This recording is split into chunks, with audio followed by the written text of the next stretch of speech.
welcome back to another episode of Love Island the Game. Bombshell. I was dead about to say X in the Villa. We done finished that. Bombshell Season 4. If you're new here, my name is Leia and welcome to my channel. Don't forget to like, comment, and subscribe. Subscribe.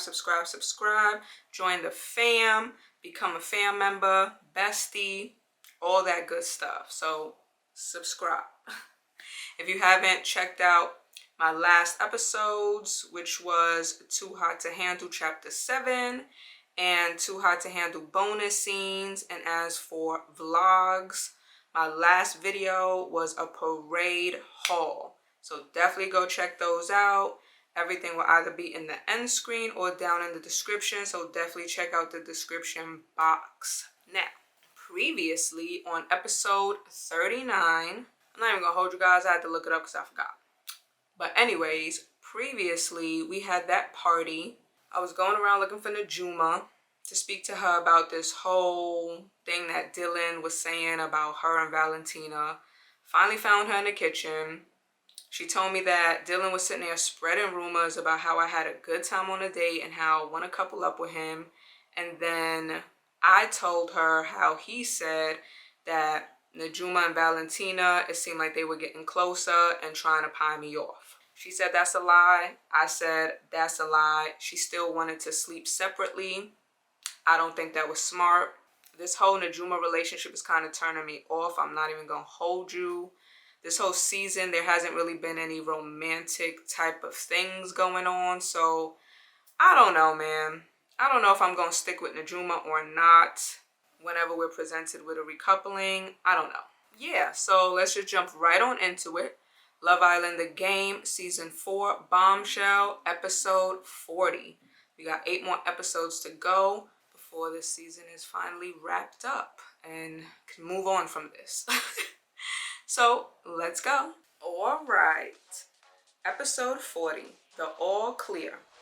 The storm has passed and now it's time to pick up the pieces. Is it a spring clean or did your couple fall apart? When I was little, I wanted to be a meteorologist. I trained in front of the mirror and everything. And today, finally, the training's paying off. I can confidently announce that there are some dark, rainy clouds forming in the villa. Oh God, what happened?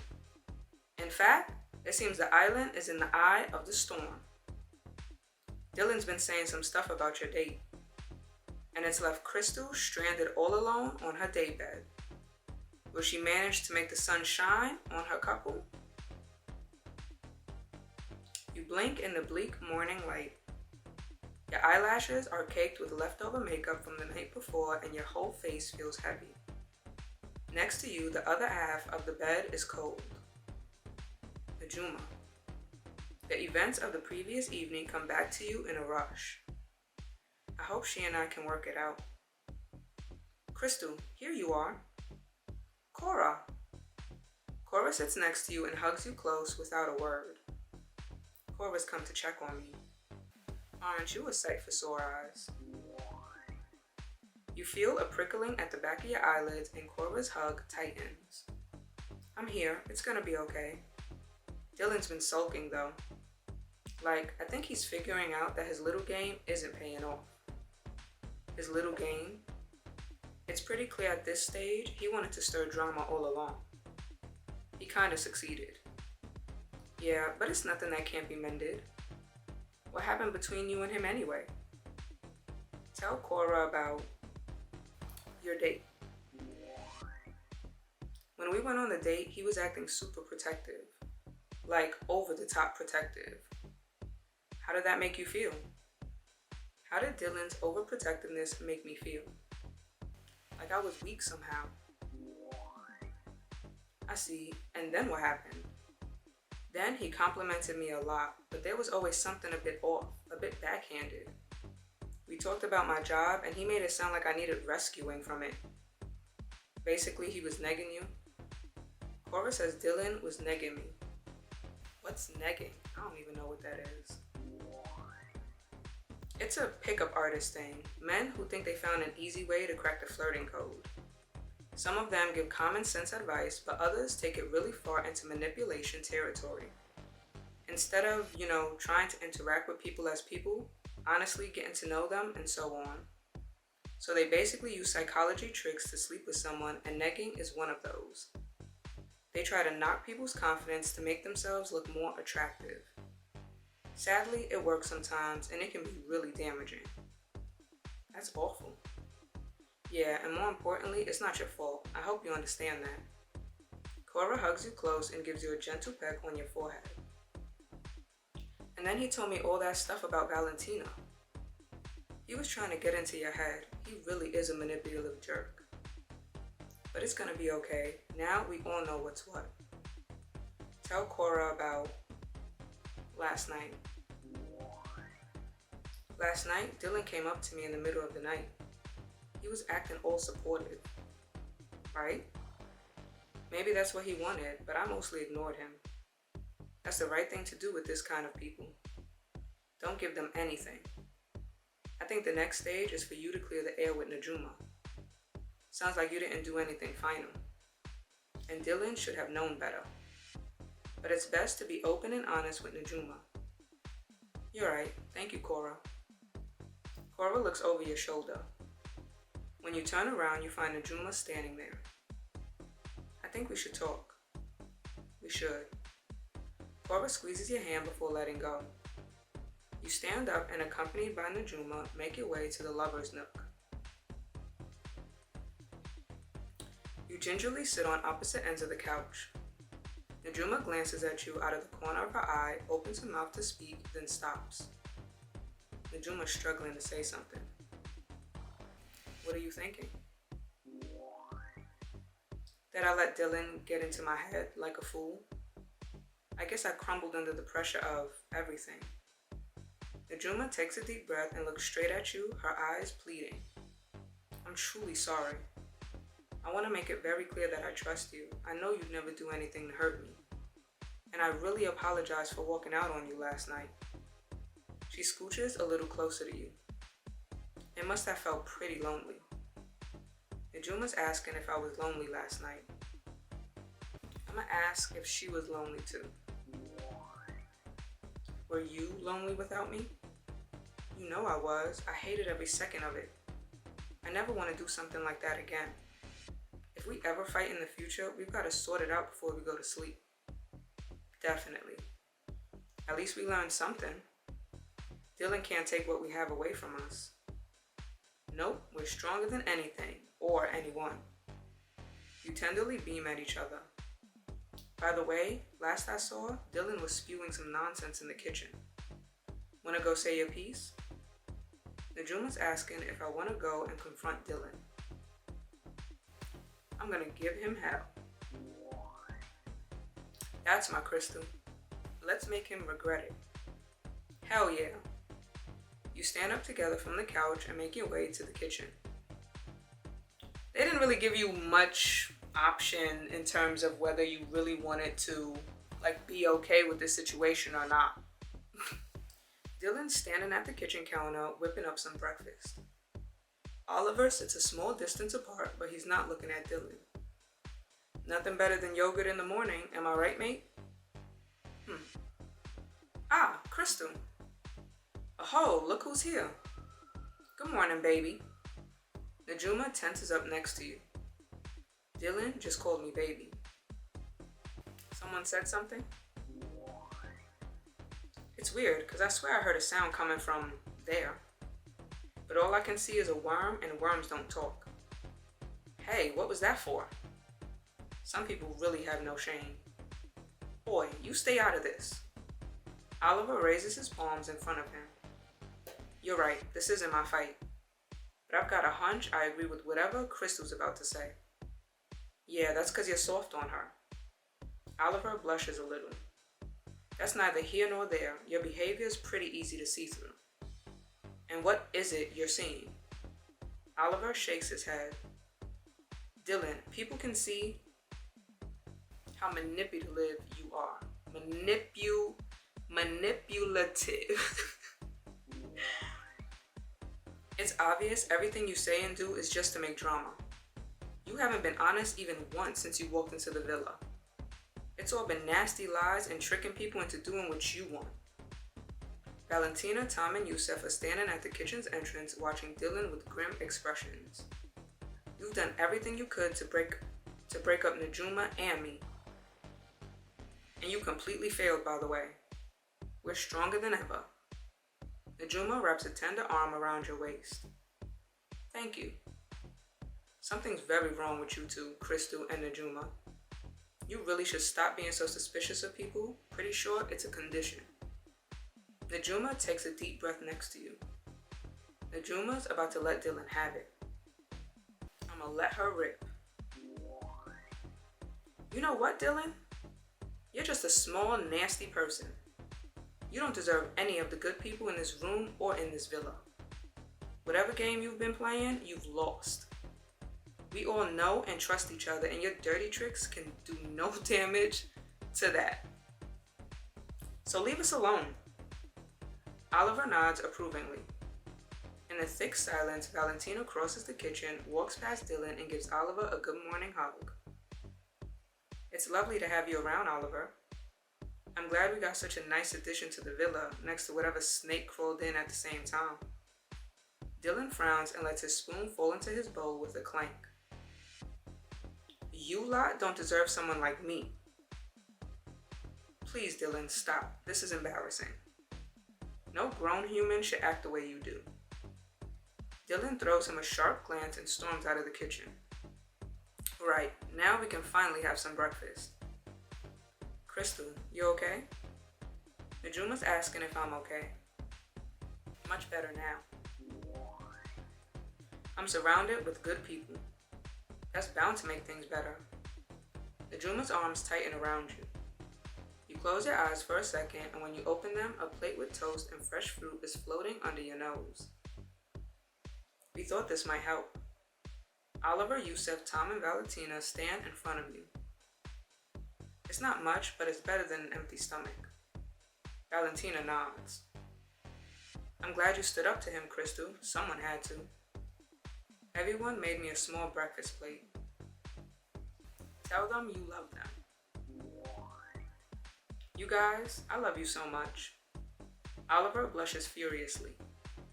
Right, shall we go eat a bite on the beanbags? Let's go. You all walk out into the warm sun. All the islanders are on the beanbags except for Dylan, who's nowhere to be seen. Najuma seated behind you, her arms wrapped around your waist. Cora's on the next beanbag over. Typical Dylan, he just slinked away. Yeah, after Crystal and Najuma told him what's what, that's not surprising. Sounds like it was epic. I'm a bit sad I missed it. I feel like he's getting off easy though. Maybe Crystal and I should play a prank on him. You could tie all his socks together with nautical knots so he can never untie them. That sounds like it would take a very, very long time.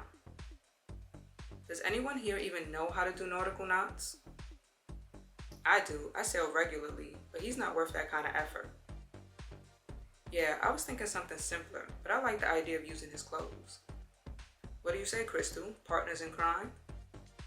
Cora suggesting we play a prank on Dylan. Not right now. Aw, really? Cora sounds disappointed. And playing the prank could help me get some closure after everything. Maybe I should go and have some fun with Dylan's clothes. What the heck? Let's just do it and see. Yay! Cora high-fives you, then pulls you up to your feet. Together, you make your way to the bedroom. The room is empty and Dylan's shelf in the wardrobe is open. Even if no one's around, it still feels like a secret op. Do I want to be careful about the Dylan op or just have fun? Tiptoe to the wardrobe. You press your index finger to your lips and motion for Cora to follow you. You both tiptoe to the wardrobe. Good job, Private Cora. What's our next move, Commander Crystal? Dylan's clothes are in an unstable pile, folded for speed rather than for neatness. A jean leg hangs down from the shelf and a t-shirt threatens to slip from the top of the pile to the floor. I'm almost tempted to fold these properly, but I'm not sure that'd count as a prank. Unless he believes a ghost did it. More like the ghost of conquest past. You chuckle together. Actually, speaking of ghost, what if we made a ghost Dylan clone? A Dylan 2.0 with his clothes and something better than Dylan in them. Like veggies or cushions or whatever. Cora's suggesting we make a Dylan stuffed doll with his clothes. Let's find a melon for his head. I see what you did there. She gives you a bright smile. Let's take them all out to the lawn then and get to work. You grab Dylan's clothes in a heap and carry them outside. You lay out the clothes on the lawn in a rough Dylan shape. Give me a second, I'm gonna go fetch Dylan's head. Meanwhile, maybe you can start stuffing his legs? I'll stuff Dylan's jeans with his boxers. I hope they're clean. You stuff Dylan's boxers in his jeans legs. Okay, next stage. Cora picks up one of Dylan's t-shirts and stuffs it with all the other ones. Here we go, proper washboard abs. It's already looking better than 1.0. I think so too. Now the head. You do it. Cora hands you the melon and you delicately position it above the t-shirt. Handsome, right? Very. Okay, now the finishing touch. What do you want to do? Cora's asking me what finishing touch I want to put on Dylan. Put his boxers on his head as a hat. You pick up a boxer and put it on Dylan 2.0's head. There, now he looks like his true self. Cora chuckles. You stand up and look at Dylan 2.0. Somehow he looks less fake than Dylan 1.0. He's almost charming. Hey, don't go falling for him now. You look at each other and that's all it takes to send you into a long fit of giggles. By the time you and Cora make your way to the roof terrace, it's night out. We still haven't seen Dylan 1.0. I bet he's hiding somewhere. Or maybe he just ran away from the villa.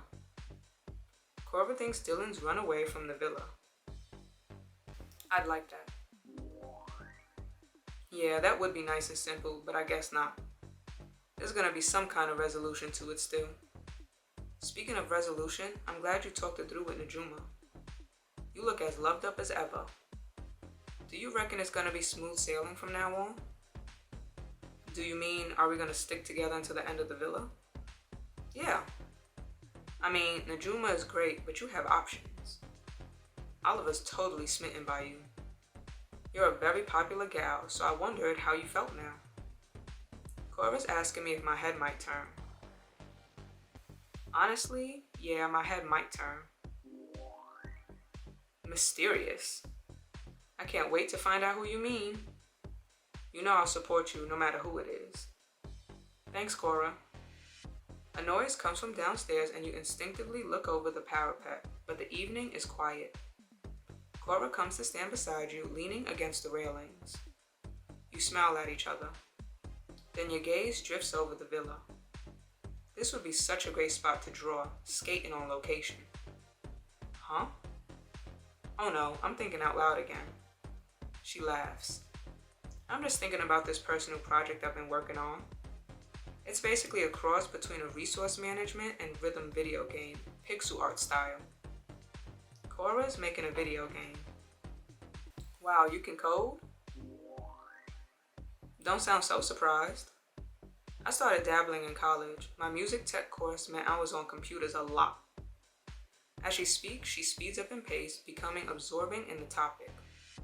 And it really amazed me how you could take something so flat and mix it so it's really dynamic and alive. Cora's pretty nerdy about this. So I thought, why don't I apply that to my pixel art? Let's bring that baby to life. So I learned how to code, et voila. What's the game about? Well, you know, roller discos. You nod. Basically, you manage this super extra roller disco complex. So you try to increase customers, build new rooms and sets, buy more music, and you also get to be a participant in some roller skate dance-offs. That's the rhythm part of it. Wow, that's A really unique idea for a game. Cora laughs. Well, it is the product of my wacky brain. The only thing is, I can't think of a good name for it. What should Cora call her roller disco game? Roller Blade Runner. Cora burst into giggles. I love it, but they're roller skates, not rollerblades. Poetic license. Eventually, the laughter dies down. Have you got a side project? Do I have a personal project? Yeah, I'm writing a book. Yes, girl. Can't wait to meet you at a signing. Cora sighs gently. I love these chats of ours. I feel like we're so close even though we only met like last week or whatever. Cora feels that we're super close already. I feel like I've known you for years. Things really are on fast forward in here, aren't they? Totally. Cora smiles and looks back out over the villa. Just at that moment, your phone buzzes. Ooh, what's up? Islanders, a girls' choice recoupling will take place tonight. Anyone left single at the end of it will be dumped. Hashtag ladies first, hashtag lonely hearts. Wow. We need to go tell everyone. You nod and make your way downstairs. Nothing like a bit of stargazing to remind us that the villa is all about romance. South breeze tussling your hair, red roses, walking into the sunset hand in hand. Bonds eternal like the sky. Well, if eternal means until tonight's recoupling. It's girls' choice and the boys aren't feeling it. Scintillating. Whose star is gonna shine bright and who is gonna flicker out of the villa? Find out next on Love Island. Alright, so that was episode 40. So I spoke to Najuma. Again, they didn't really give us much of an option whether we was gonna like accept her apology or not. If it was me, I would have been like, I need some time, because I don't like that she believed it to the point where she wanted to spend the night alone. I didn't really like that. And then I told Dylan off, Najuma told Dylan off. Me and Cora played a prank with his clothes, making a Dylan 2.0. Dylan disappeared, we don't know where he went. Me and Cora had a big old chat on the terrace, which was nice. And yeah, she asked me if it's possible that my head could turn, and I said, yeah, it's possible. I do kind of like Oliver, the way he looks and all of that, but I don't know. You know, I've been with Najuma like the whole time. I feel like maybe it is time to switch it up. I mean, I know we're kind of close to the ending, but I don't know. Not much is really going on with Najuma. It seems kind of boring, but it could be the same thing with Oliver, so I don't even know. And then we found out that there's going to be a girls' choice recoupling. So I literally have no idea. And it also depends on if I go first or not. You know, Najuma can go first. So, yeah. So that was Love Island the Game, Season 4 Bombshell, Episode 40. Don't forget to like, comment, and subscribe. Subscribe. Join the fam. Don't forget, I am a brand ambassador for Parade. They just launched their, I don't want to say the name wrong. I think it's Zaina Bain Post Fetish Leather brand. They just launched that collection. So, you know, it has to deal with like choker chains and corsets and all that. It's made out of sustainable, they said vegan cactus leather. So yeah, definitely go check that out. You can use my code Love Me Differently to get 20% off. It can save you some coins, and yeah, catch you guys in the next episode. Later.